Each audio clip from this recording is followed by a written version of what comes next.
और जब मेरा पैर संत जी से टकराया तो उन्होंने क्रोध में आकर मुझे श्राप दे दिया।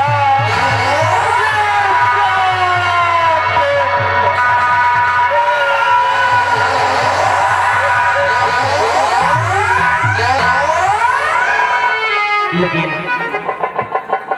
आदरणीय पिताजी, मुनिराज ने आपको कैसा श्राप दिया है? क्या कहा है मुनिराज ने? बताइए ना पिताजी।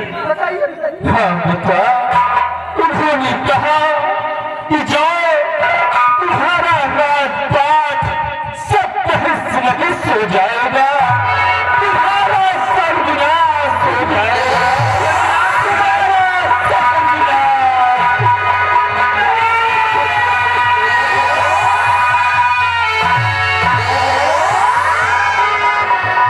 लेकिन पिताजी, मानता हूं महात्मा शक्तिशाली महापुरुष रहे होंगे और जिन्होंने अपनी जुबान से आपको श्राप दिया है, उनका दिया हुआ श्राप व्यर्थ नहीं हो सकता है। लेकिन पिताजी, इस श्राप से बचने का कोई निवारण भी तो होगा जिससे बचा जा सके। हाँ बेटा, है निवारण। मैंने संत जी से श्राप से बचने का निवारण पूछा तो उन्होंने कहा कि जाओ, तुम्हें 12 वर्ष पियावान जंगल में कठोर तपस्या करनी होगी, तभी इस श्राप से तुम्हें मुक्ति मिलेगी। बोले भैया, ये पिताजी क्या कह रहे हैं? 12 वर्ष पियावान जंगल में तपस्या करेंगे तभी इस श्राप से मुक्ति मिलेगी? भैया, अगर पिताजी 12 वर्ष के लिए जंगल चले गए तो हम बच्चे किसके सहारे रहेंगे? पिताजी को एक पल नहीं देखते हैं तो पूरे राजमहल में पिताजी पिताजी कहकर आवाज लगाने लगते हैं। ठीक कहते हो भैया। हम पिताजी 12 वर्ष के लिए जंगल जाएंगे? नहीं जाने देंगे हम लोग। हम पिताजी को जंगल नहीं जाएंगे। पिताजी, पिताजी, आपको तपस्या ही तो करना है, तो आप जंगल में क्यों तपस्या करेंगे? राजमहल में एक सुंदर मंदिर बनवा दिया जाए, आप उसी मंदिर पे बैठ के 12 पास तपस्या पूरा कर सकते हैं। जंगल जाने की क्या आवश्यकता है पिताजी? क्या बेटा, ये संत की दी हुई वाणी है, हम इसे नहीं टाल सकते हैं, मुझे जाना ही होगा। पिताजी, आप सोचिए भला, आप तपस्या करने चले जाएंगे जंगल के लिए, तो आसाम राज्य की इतनी बड़ी प्रजा है, इसकी जिम्मेदारी, हम बच्चों की जिम्मेदारी, हमारी परवरिश देखभाल, ये कौन सा संभालेगा पिताजी? बेटा, मैं भी बैठे बैठे यही सोच रहा हूँ कि मेरे जाने के बाद इस राजपाट की जिम्मेदारी कौन संभालेगा। लेकिन बेटा, आज के बाद इस राजपाट की जिम्मेदारी हम अपने बड़े बेटे अजय सिंह को देकर जाएंगे। नहीं पिताजी, आपका ये फैसला गलत है, क्योंकि अभी हमारी उम्र नहीं है राजपाट संभालने की, खेलने कूदने की उम्र, ये जिम्मेदारी मैं नहीं निभा पाऊंगा पिताजी, नहीं निभा पाऊंगा मैं भी। बेटा, अगर ये जिम्मेदारी तुम नहीं संभालोगे तो फिर कौन संभालेगा? अभी हमारा छोटा बेटा विजय सिंह वो पढ़ रहा है, उसे राजपाट के विषय में कोई जानकारी नहीं है, इसलिए बेटा आओ सिंहासन ग्रहण करो, हम अपने हाथों से तुम्हारा राज तिलक करते हैं। हाँ बेटा।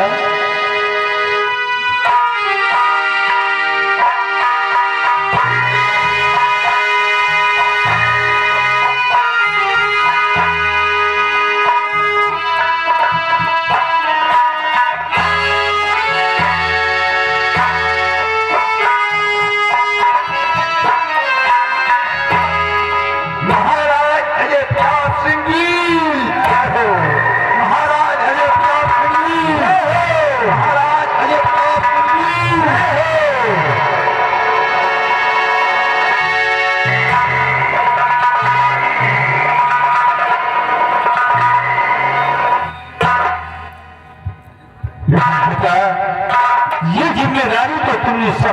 है, लेकिन जिस तरह मेरे शासन काल में हमारी प्रजा को किसी प्रकार की तकलीफ नहीं होती थी, उसी तरह आज के बाद तुम्हारे शासन काल में हमारी प्रजा को किसी प्रकार की तकलीफ नहीं होनी चाहिए। आप 12 साल की तपस्या को जब पूरा करके आएंगे ना, तो कोशिश यही करूंगा कि आप ये प्रजा मेरे कोई शिकायत न कर पाए। पिताजी, मुझे आपके चरणों की सौगंध है। बेटा, मुझे पूर्ण भरोसा है कि मेरे आने के बाद हमारी प्रजा तुम्हारे खिलाफ किसी प्रकार की आवाज नहीं उठाएगी। और महामंत्री भुजबल सिंह, मैं जाते जाते तुम्हें भी एक जिम्मेदारी देकर जा रहा हूँ कि अभी हमारे बेटे को राजपाट के विषय में कोई जानकारी नहीं है, इसलिए तुम जाओ प्रजा भ्रमण की तरफ और प्रजा में घूमकर देखते रहना। हमारी प्रजा को किसी प्रकार की तकलीफ हो तो आकर हमारे बेटे से कहना। जाओ।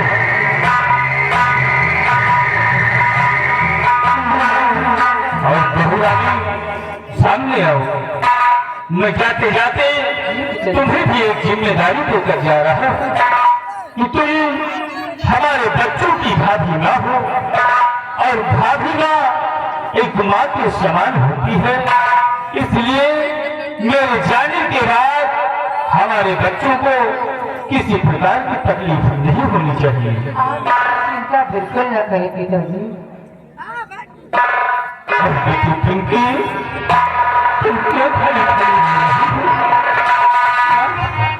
पिताजी, आप सभी को छोड़ कर जा रहे नहीं पिताजी। अरे हम आपके बगैर कैसे रहेंगे पिताजी? हमें छोड़ करके बस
तकलीफ नहीं होने देगी। अब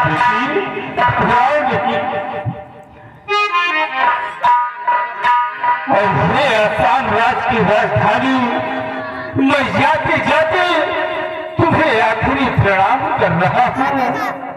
और ये आसाम राज्य की प्रजा मेरे जाने के बाद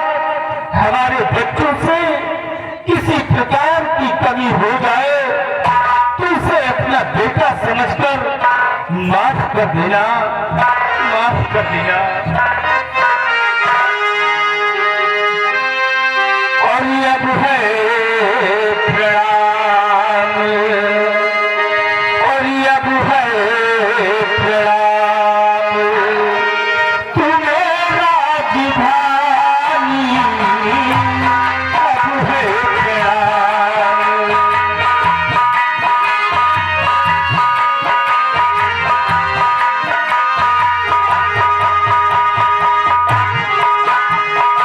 अभी तलक तू रही हमारी, अब हो गई दीवानी। अभी तलक तू रही हमारी, अब हो गई दीवानी। अब के सारी नगरी छूटी,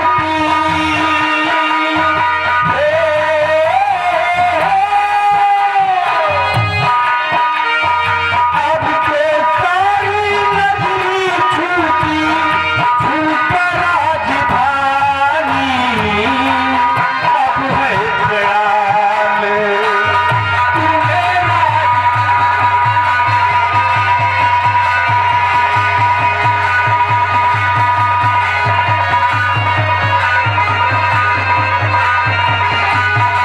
अभी तलक तू रही हमारी, अब हो गई दीवानी। अभी तलक तू रही हमारी, अब हो गई दीवानी। बेटे के संग सदा न करना, हो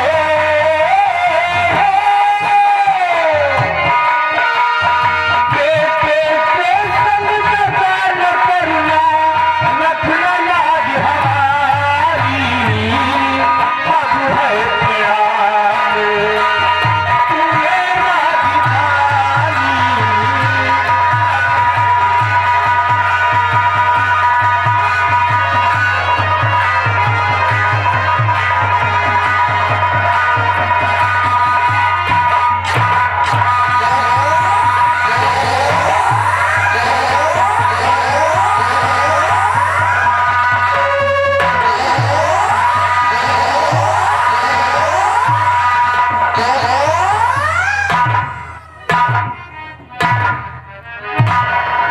बड़े भैया, भैया पिताजी को रोकिए। बड़े भैया, पिताजी को, हम नहीं रोक सकते भैया। पिताजी चले जाओ।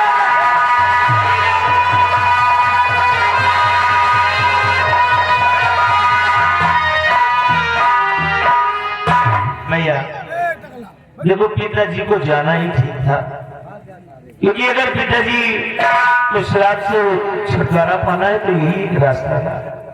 18 वर्ष के बाद तपस्या को पूरा करके फिर जब अपने राजमहल आएंगे ना, फिर यही खुशी आएंगी हम लोगों के सामने।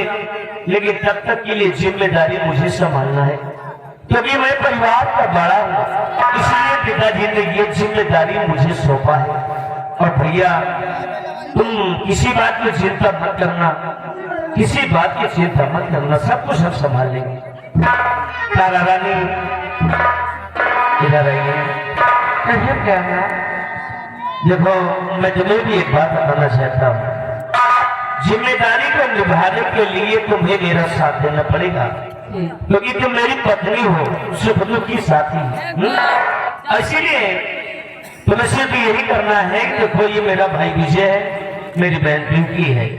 जो मेरा भाई तुम्हारा देवर है, इसे देवर की तरह नहीं बल्कि अपना पुत्र समझना है तुम्हें। जो मेरी बहन पिंकी दोनों भाइयों की आंखों की ज्योति है, जो तुम्हारी ननद कहलाती है। इसे ननद नहीं बल्कि अपनी पुत्री समझना, और वही लालन पालन वही प्यार देना जो एक माँ अपने बेटे को देती है। आप इसकी चिंता बिल्कुल न करें। यारे मैं इन दोनों बच्चों को इतना प्यार दूंगी कि ये हमें कभी भुला नहीं पाएंगे। ये उम्मीद करता हूँ तुमसे, लेकिन पहले तो इन बच्चों को समझाओ, क्योंकि ये पिताजी के जाने के गम में देखो रो रहे हैं बच्चे। यारे नंद के स्टेट विषैया निवासी इन भैया की ओर से इस सीन को देखते हुए 10 रुपया पुरस्कार पार्टी था। विजय और पिंकी तुम दोनों मेरे पास आओ ना।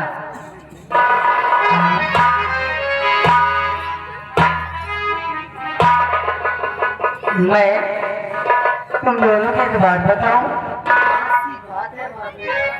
ऊपर वाला जो करता है वही होता है, उसकी मर्जी के बगैर पेड़ का एक पत्ता भी नहीं हिलता।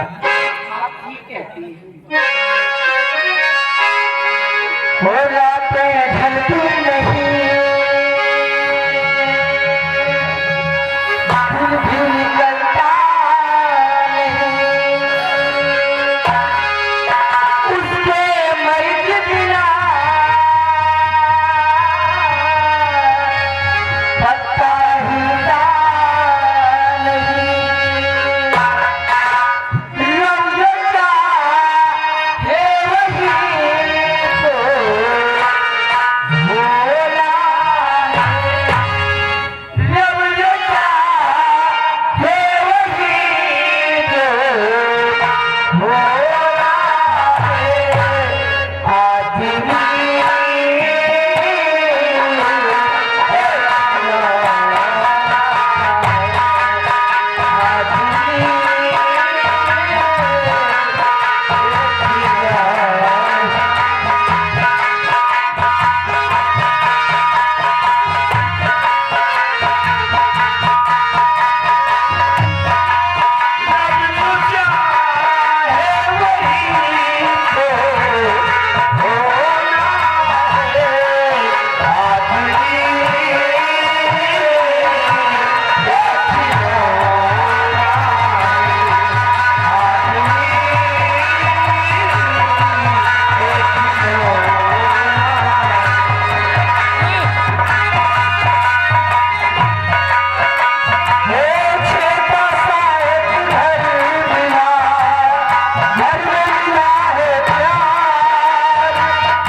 ठिकाई 101 रुपया में हार और इस सीन को देखते हुए पुण्यनाथ जी 20 रुपया इनाम दे रहे हैं। धन्यवाद। भैया ये बताओ तुम्हें कहीं जाना है?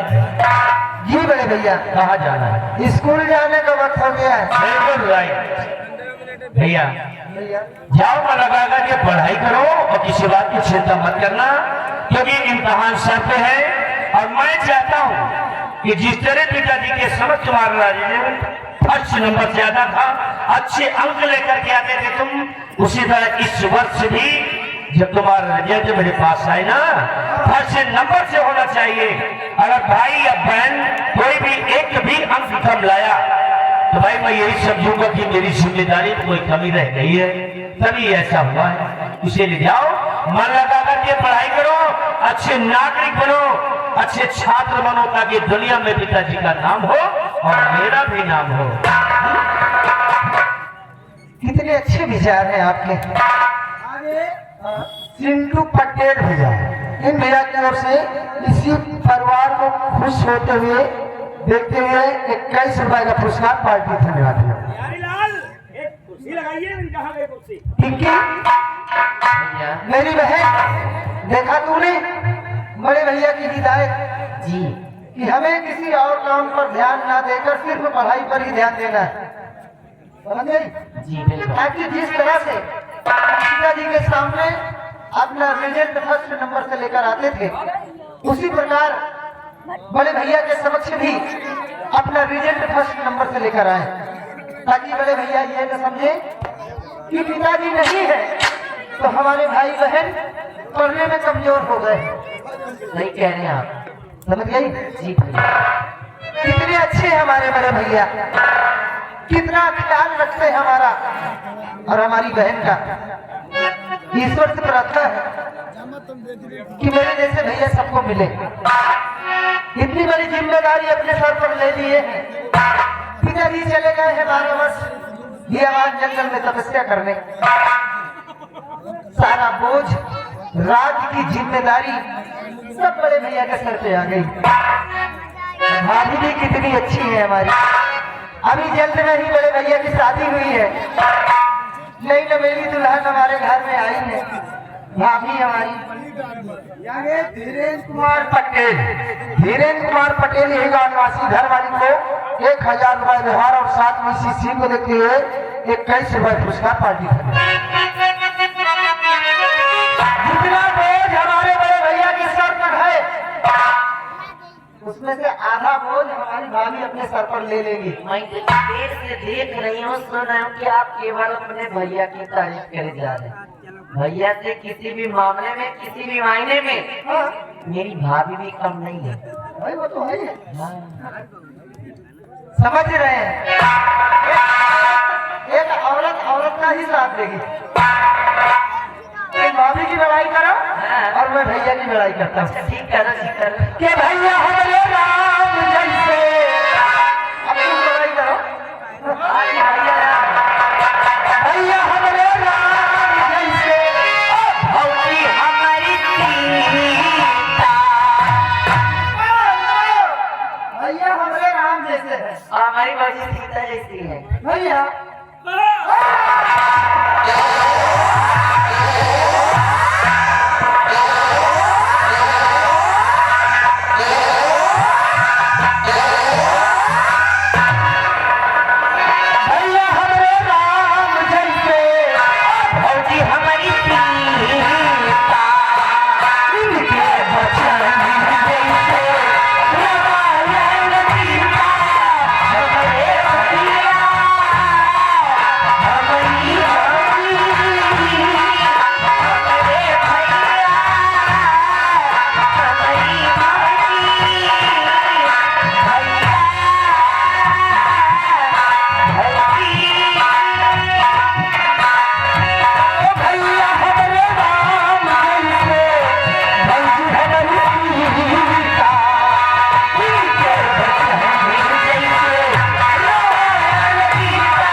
अति सुंदरम, इतने उच्च विचार हैं इन बच्चों के।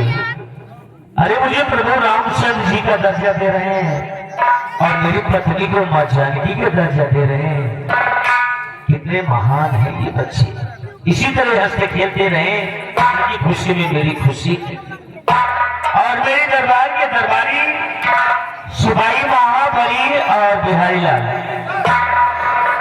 जी महाराज। बिहारी लाल, मैं जानता हूँ कि तुम बहुत पुराने सिपाही हो हमारे राजमहल में। जी महाराज। इसीलिए तुम तो जानते हो कि पिता ने जो जिम्मेदारी हमें दिया है 12 वर्ष के लिए हमें संभालना है, क्यों नहीं और महाराज। राज के बारे में ज्यादातर मुझे कुछ मालूम नहीं है, जी महाराज। और तुम्हें बहुत मालूम है, अच्छा जंग सफर है तुम्हारा, इसीलिए जाओ हमारी प्रजा में भ्रमण करते रहो हाँ।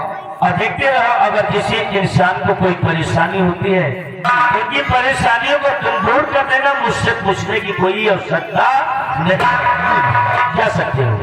क्या ये सुरेश कुमार बाग निवासी और है? आज से राजा ही लाल जी। ये बात और सुन लो, मैं अभी राजपाट था, लेकिन अब महाराज अजय प्रताप सिंह हूँ और तुम हमारे पिताजी के जमाने के सिपाही हो। मुझसे श्रेष्ठ हैं आप। आज के बाद मेरे पैर नहीं छूना तुम कभी भी। क्या ये सुरेश कुमार बाग निवासी है? इन भिखारियों से घर वाली को 50 रुपए व्यवहार और साथ में शिशु को लेके 23 रुपए और पुरस्कार। महाबली जी महाराज। हमारी जिम्मेदारी है कि जाइए तत्काल हमारे सीमा बॉर्डर पर, जहाँ भी हमारे राज्य के रक्षक हमारे सैनिक तैनात हैं, जानकारी करो, अगर उनको कोई चीज की जरूरत है तो बगैर पूछे हुए तुम पूरा कर देना, मेरा आदेश है। जाइए तत्काल जाइए।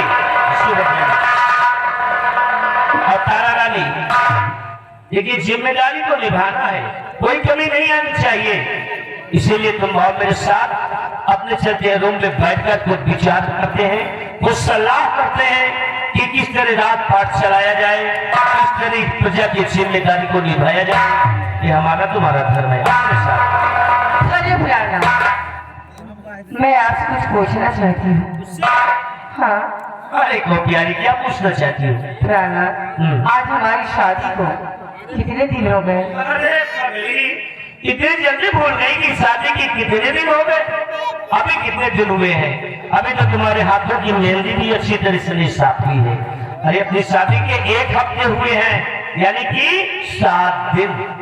आज हमारी शादी को 1 हफ्ते हो गए, लेकिन आप ये बताइए, आप मुझसे दूर दूर की रहते हैं, क्या मैं आपको अच्छी नहीं लगती? अरे नहीं, मैं आपको पसंद नहीं हूँ? अरे नहीं नहीं, तुम तो लाखों में हो, तुम्हें तो मैं बहुत पसंद करता हूँ, लेकिन प्यारी तुम तो जानती हो कि अभी तक मेरा इम्तिहान चल रहा था, ज्यादातर ध्यान मेरा पढ़ाई की तरफ था, क्योंकि जो बच्चा अगर शिक्षा के नाम समझ रह जाता है, नहीं प्राप्त कर सकता, तो जिंदगी भर वो भटकता है। इसलिए अब तो जिंदगी भर हमें तुम्हें साथ ही रहना है, क्योंकि अब मेरी पढ़ाई फाइनल हो गई है। एक विनती आपसे और है, कहिए कहिए।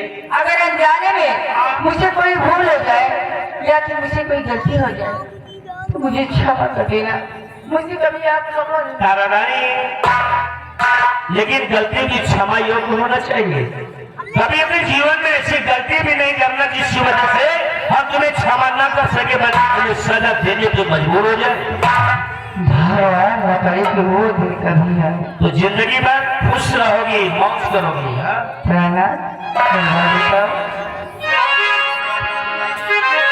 तुमसे बना मेरा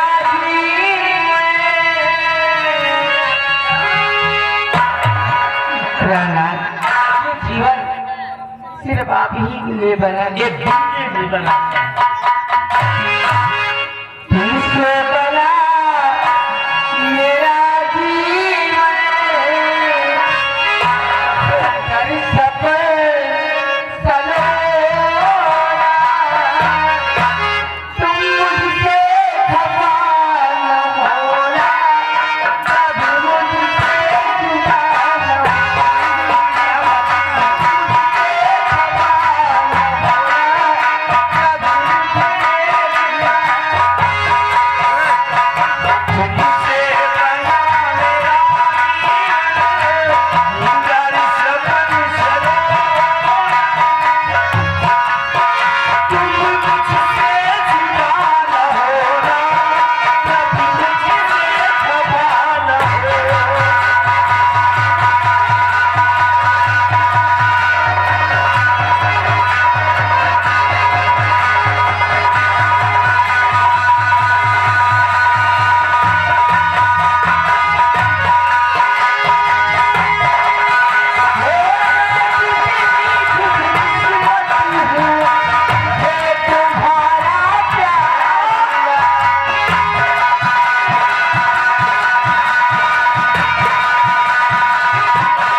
इन भैया की ओर से इस सीन को देखते हुए 11 रुपए पुरस्कार प्राप्त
यही राशि इन भैया की ओर से इसी सीन को देख के 21 रुपए का पुरस्कार पाएगी। धन्यवाद।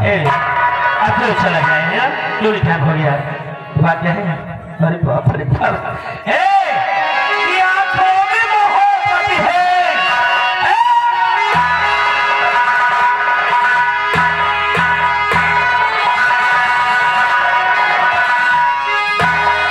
आंखों में मोहब्बत है, माथे पे पसीना है। आंखों में मोहब्बत है, माथे पे पसीना है। आ प्यार तुझे कर ले, आ प्यार तुझे कर ले, चाहत का महीना है। आ प्यार तुझे कर ले, चाहत का महीना है। आ प्यार तुझे